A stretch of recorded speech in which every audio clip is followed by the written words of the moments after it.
Zara की जिंदगी में सब कुछ ठीक चल रहा था जब तक उससे ये पता नहीं चला कि उसकी बहन सारा और आदिल का रिश्ता तय हो गया है। जारा के लिए ये खबर किसी बिजली से कम नहीं थी, क्योंकि जारा खुद आदिल से मोहब्बत करती थी। उसके दिल में तूफान मच गया था। क्या अपनी मोहब्बत को चुपचाप दिल में दाबा ले या फिर बहन की खुशी के रास्ते में आ जाए। लेकिन किस्मत ने एक नया मोड़ ले लिया। सरा की माँ शाजिया आदिल से रिश्ता करने से इनकार कर देती है। उसका कहना था कि जिस तरह फरहत ने उसके साथ जिंदगी में नाइंसाफी की, उसी तरह आदिल की माँ भी सरा का जीना हराम कर देगी। ये सुनकर जरा तो खुश होती है, लेकिन कहानी यहीं खत्म नहीं होती। इधर सरमाद, जो पहले ही जरा में इंटरेस्टेड था, उसे लगता है कि अब आदिल रास्ते से हट गया है। वो जारा से मिलने उसके घर चला जाता है, लेकिन वहां जाकर देखता है कि जारा बहुत ज्यादा परेशान है। सरमाद कहता है, जारा तुम परेशान लग रही हो, सब ठीक है ना? जारा गुस्से में जवाब देती है, सरमाड प्लीज इस वक्त यहाँ से चले जाओ, मेरा किसी से बात करने का मूड नहीं है। सरमाड कहता है, क्या तुम खुश नहीं हो कि सरा और आदिल का रिश्ता टूट गया?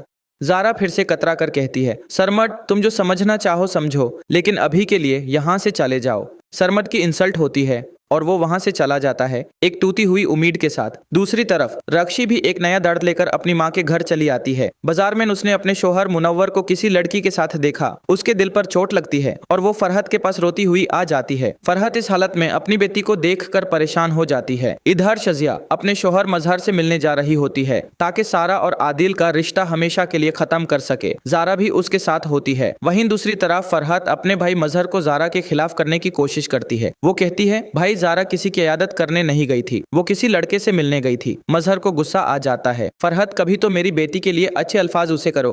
फिर भी वहां शाजिया और जारा भी आ जाती हैं। मजहर शाजिया को जिंदा देखकर हैरान रह जाता है। शाजिया गुस्से से कहती है, मजहर मैं अपनी बेटी की जिंदगी तुम्हारे फैसले की भेंट नहीं चढ़ने दूंगी।